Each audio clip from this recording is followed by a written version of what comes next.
baby monitor woke me in the night with my dead mother's voice, whispering my name, down to the tiny nickname only she ever used.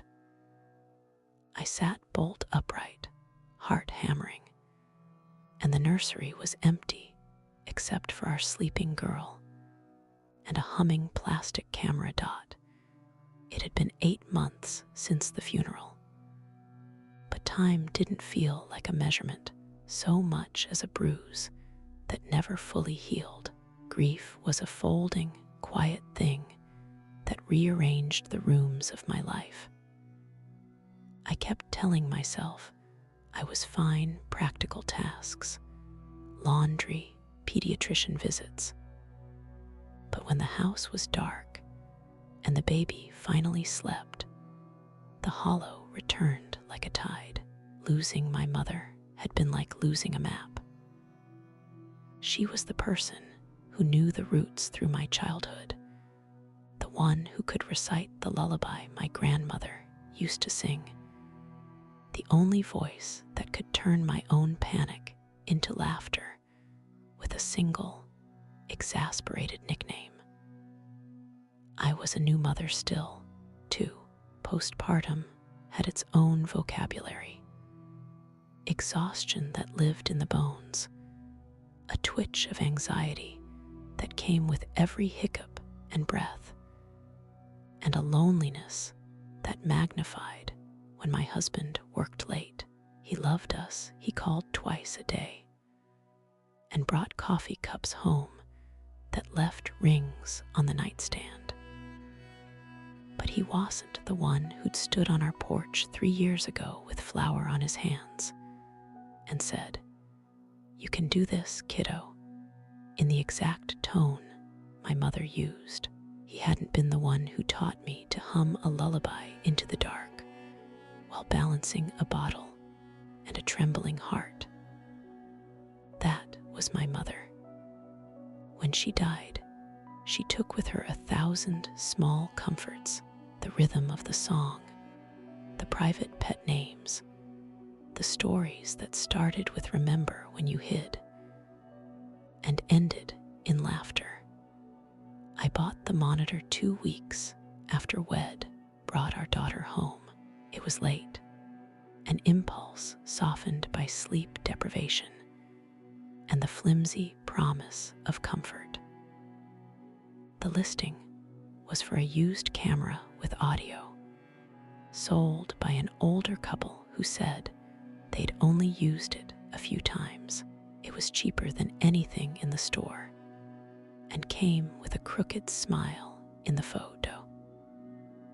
My rational brain knew it was an old model static fuzz, no night vision miracles, but my tired brain wanted a sentinel, a machine that would let me listen in, a promise that if something moved in the nursery, I would hear it before I had to wake the house.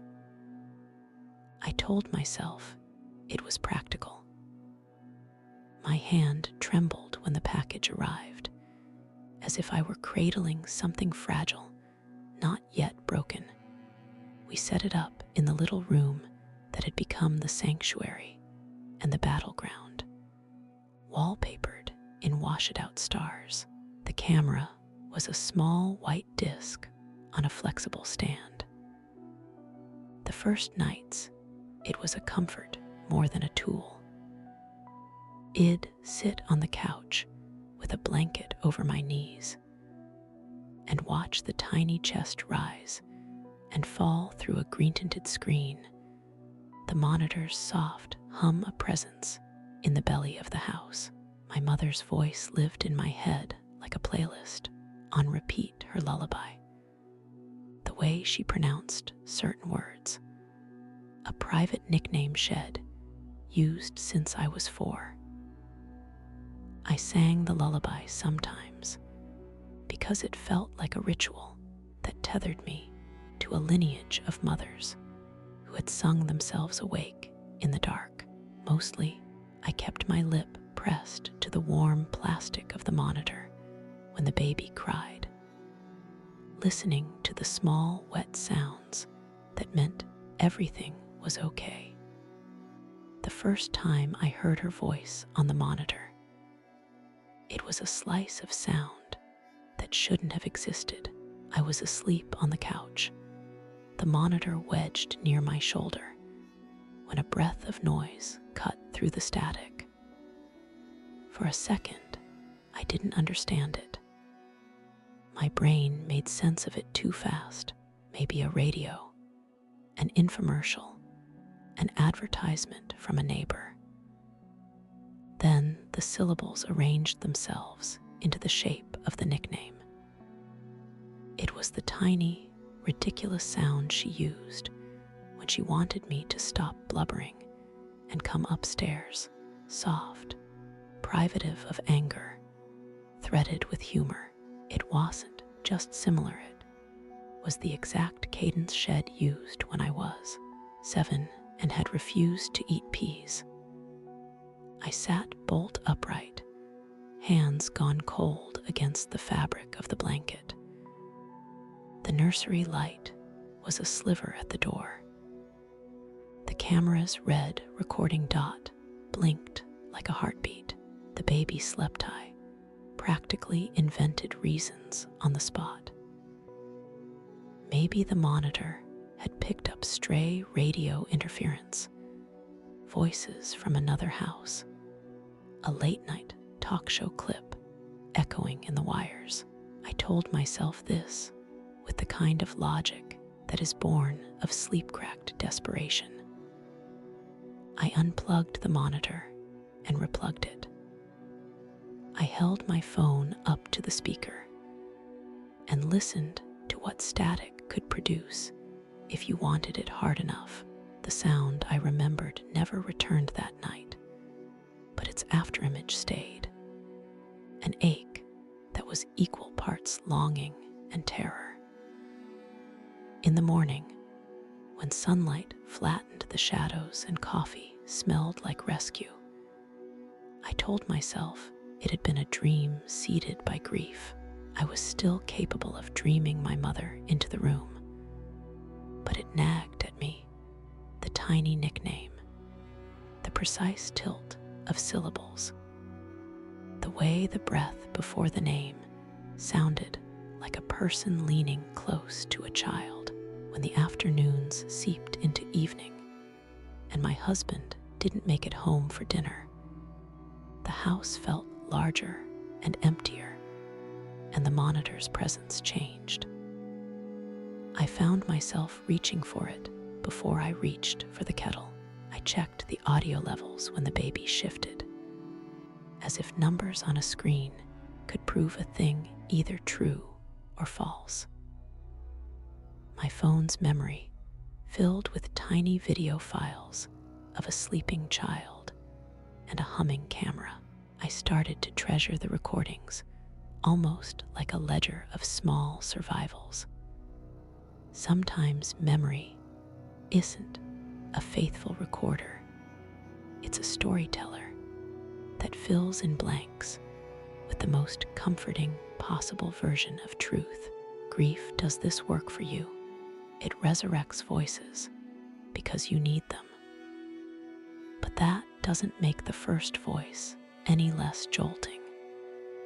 It cracked my composure open in ways I hadn't anticipated. My mother had been gone long enough that I had learned to function without her. Then something that sounded like her reached across the sterile plastic, and my defenses folded. All the rituals we shared, her humming under her breath while folding laundry, the way Shed rocked the top of my head between her palm and thumb, the exact lullaby line that always came before sleep came back, as if summoned by the weird, electronic architecture of the monitor. The practical part of my mind cataloged possible explanations, crosstalk between unpaired devices, an audio feed from a model sold overseas, someone playing a recording near a neighbor's house. The frightened part of me cataloged other things.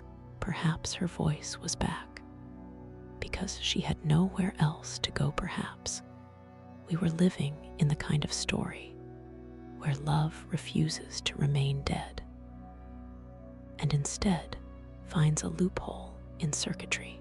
Both catalogs existed at once, and neither offered peace. I found myself talking into the dark, rehearsing questions my mouth could not truly ask. If that was you, how? If it wasn't you, who? I didn't tell my husband the first night. I didn't want to be the hysterical new mother telling ghost stories between diaper changes. I wanted proof. So I bought a cheap digital recorder on impulse and hid it near the monitor. A ridiculous attempt at evidence gathering, tinged with desperation. At dawn, the recorder hummed in my palm like a sleeping thing. I scrolled through files the way people scroll through old messages, looking for a proof that might exonerate my own sanity or indict some supernatural trespasser. My hands shook as if the recorder's circuitry could conduct not only sound, but the rawness inside me. What I was ready for was forensic detail, some crisp betrayal of the ordinary. What I wasn't ready for was how thin the first captured whisper would be, like a pressed flower between the pages of a book, faint, familiar, and impossible. It carried all of the memory and none of the explanation, and it made me realize the price I'd pay for wanting to hear my mother's voice again.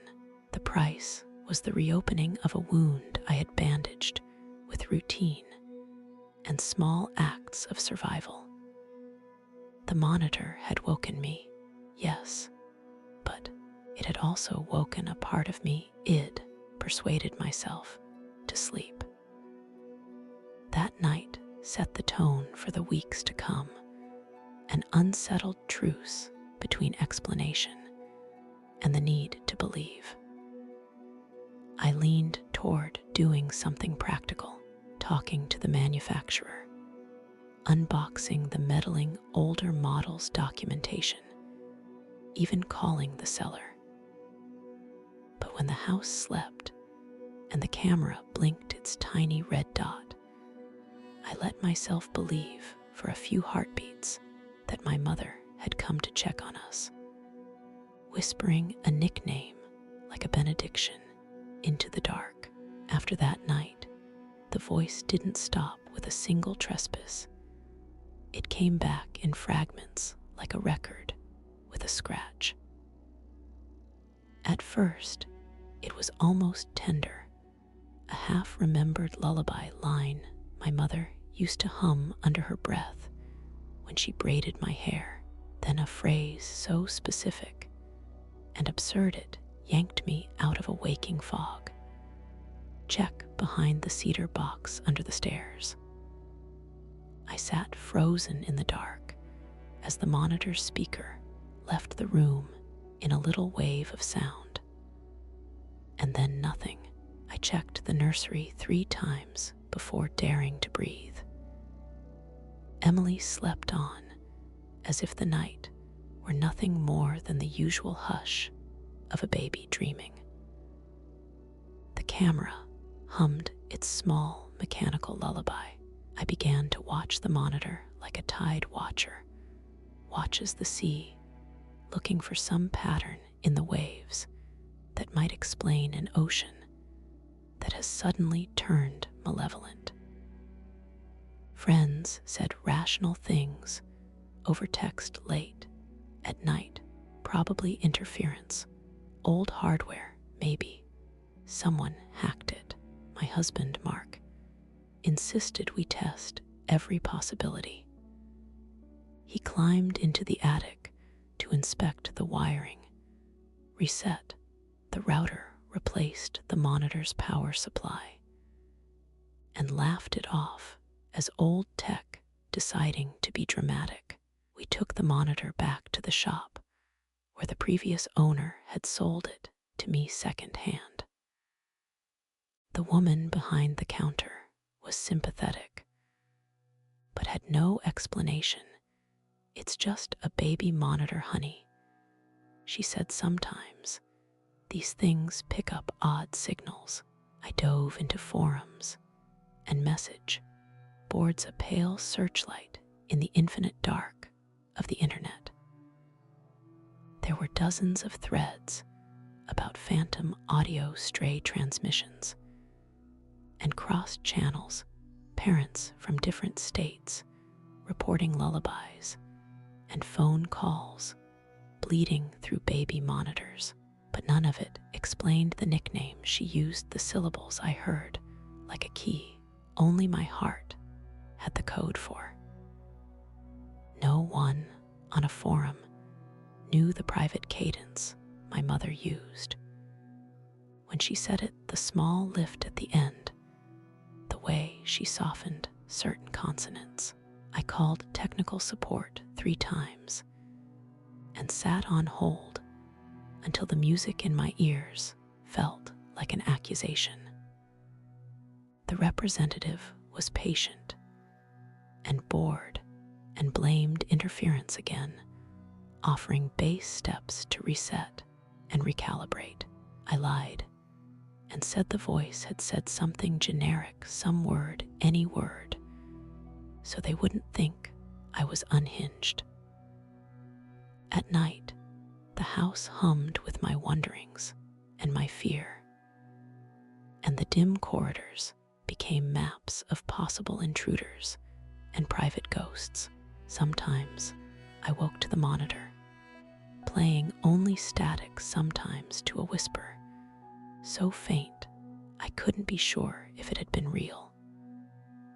Sleep deprivation made my days a smear.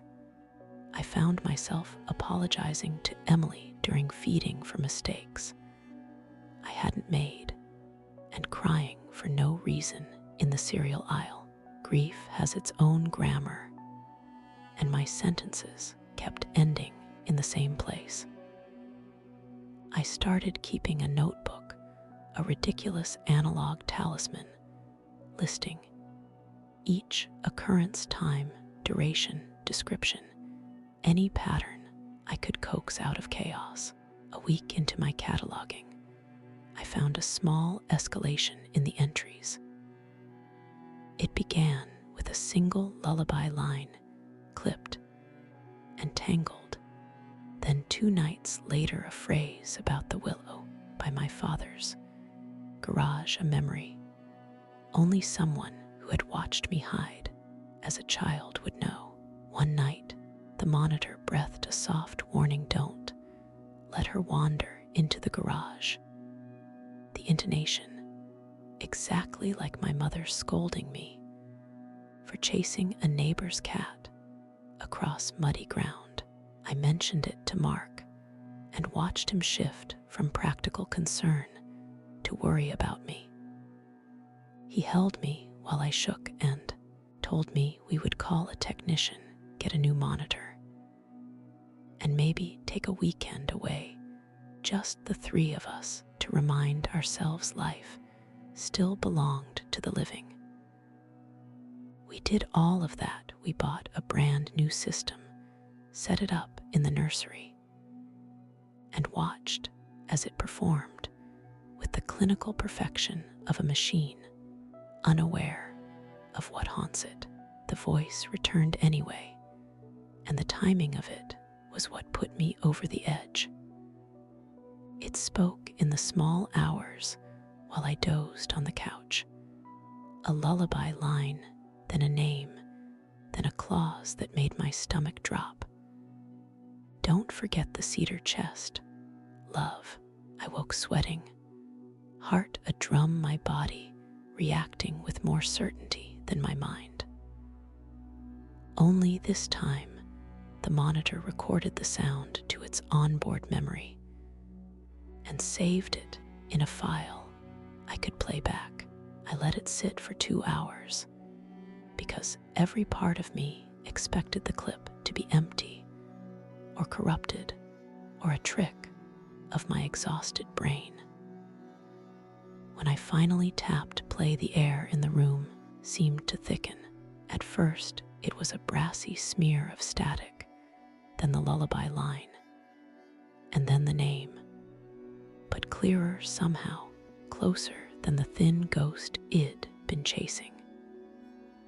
There was something else, though, a breath, a hesitation, then a syllable I did not recognize.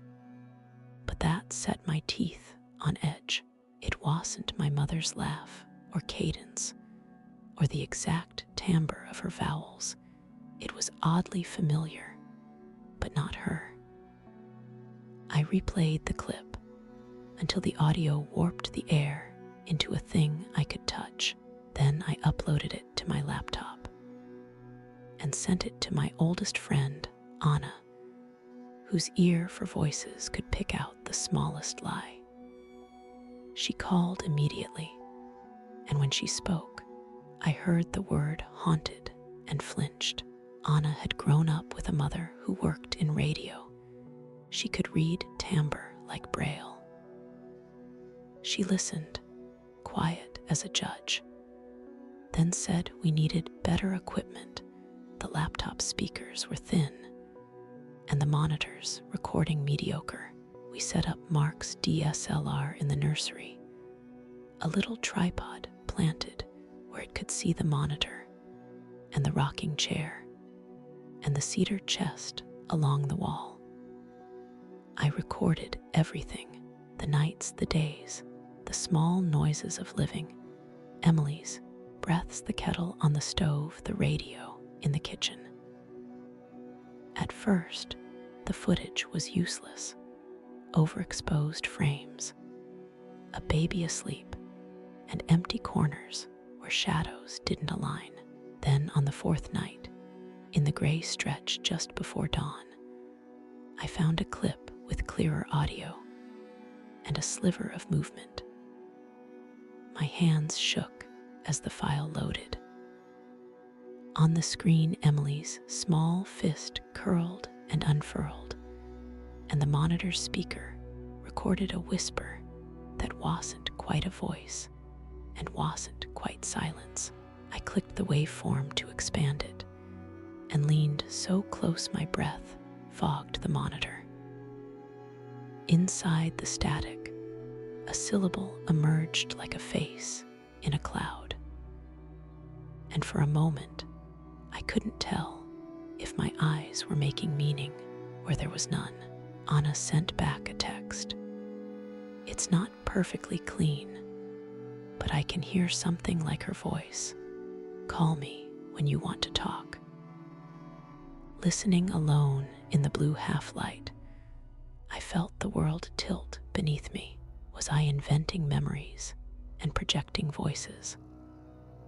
Was I sleep talking?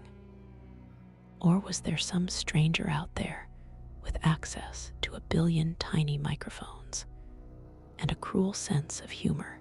I didn't have the vocabulary of experts, so I called Anna and asked her to come over. She arrived with a cheap condenser microphone and a patience shaped by years of listening to other people's ghosts. We played the clip, and she leaned in quiet as an archaeologist, and then said the thing I had been dreading and craving in equal measure. You have to decide if you want to keep listening.